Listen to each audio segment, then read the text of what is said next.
Welcome back to the Halloween tea party, where I am attempting to do 31 tutorials for the 31 days of Halloween, or October as most people know it.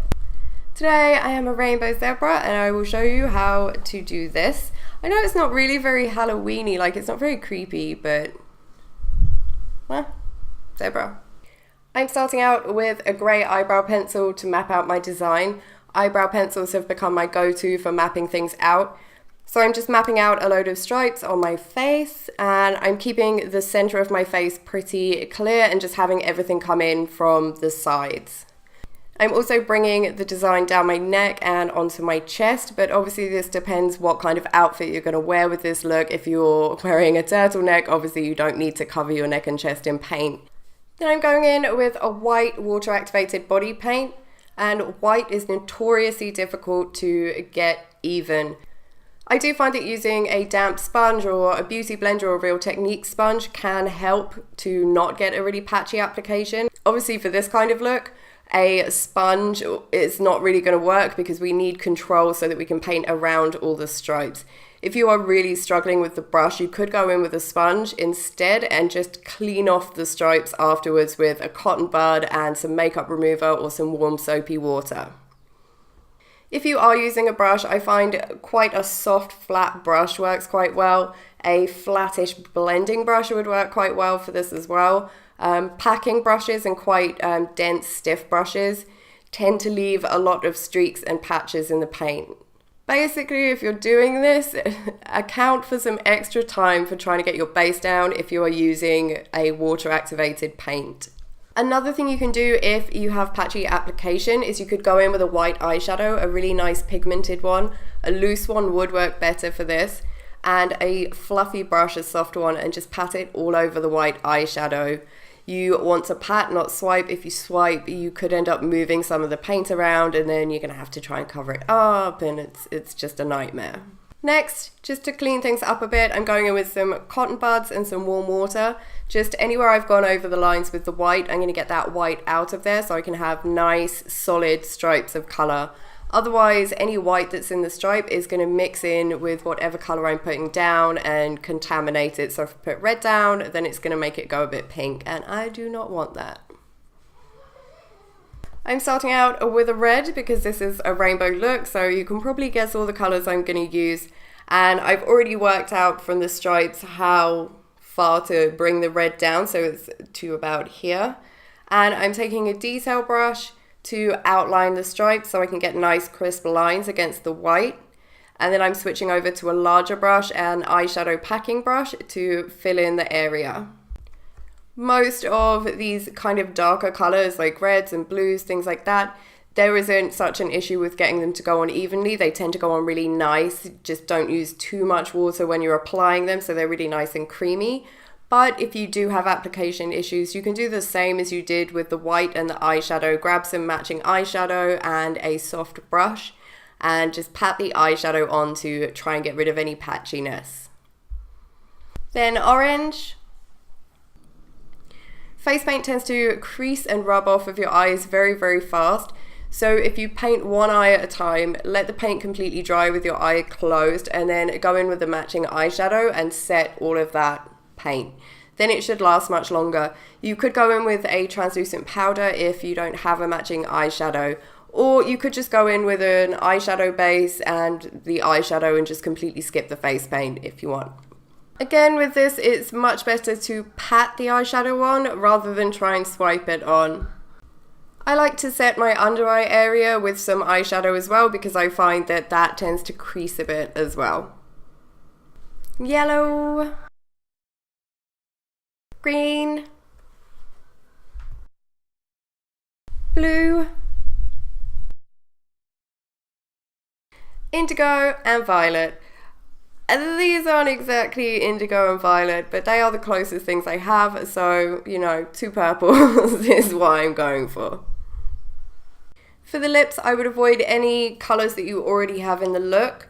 I would go for either a nice bright neon pink or some kind of deep pink shade, or a black. I'm going to go with black and obviously a matching liner.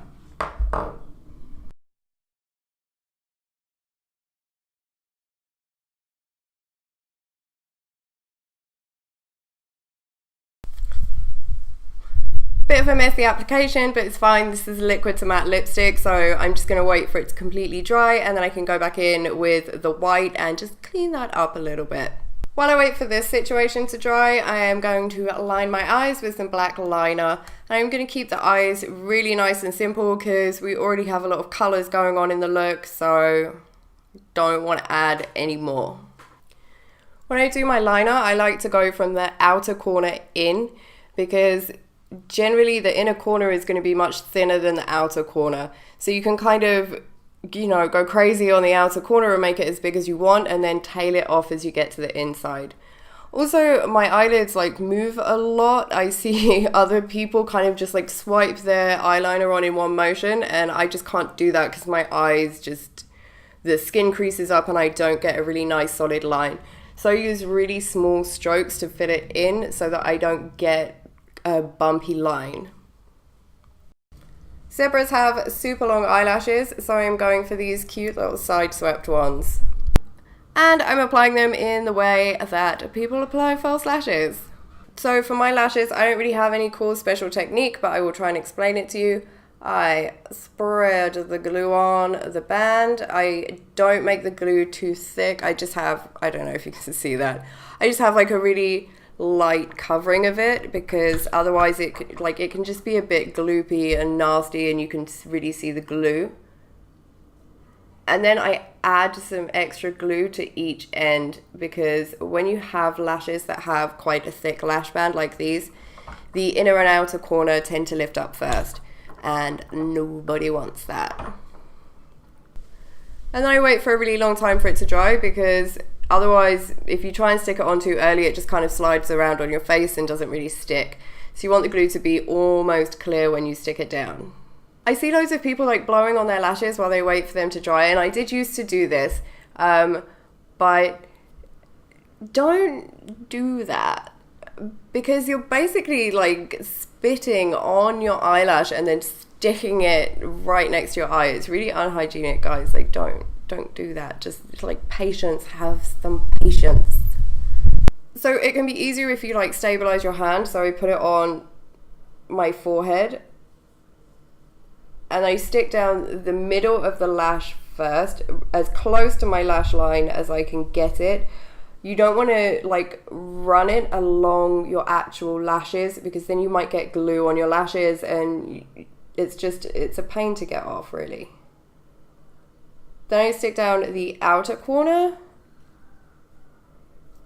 and then the inner corner. So once my lash is down, I go along the lash and I just grab it and push it a bit to make sure that it's stuck down all the way across, especially in that inner and outer corner.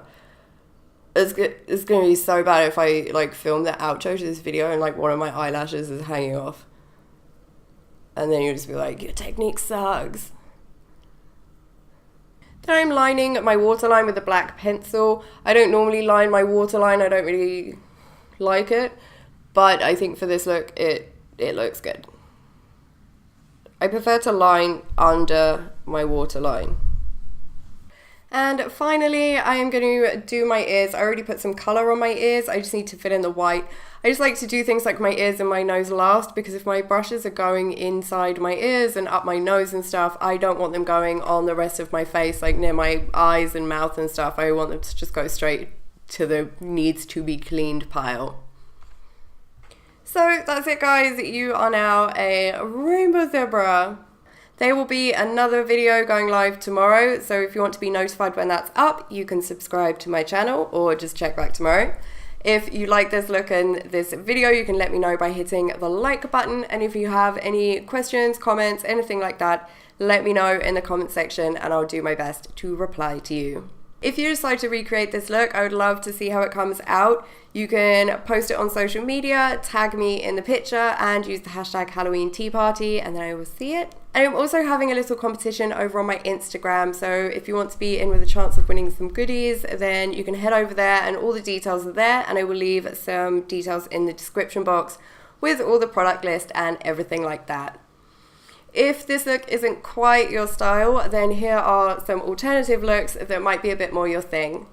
I hope you all have an amazing Halloween, guys. I hope you enjoyed this video and it was helpful to some of you out there. And I will see you in tomorrow's video.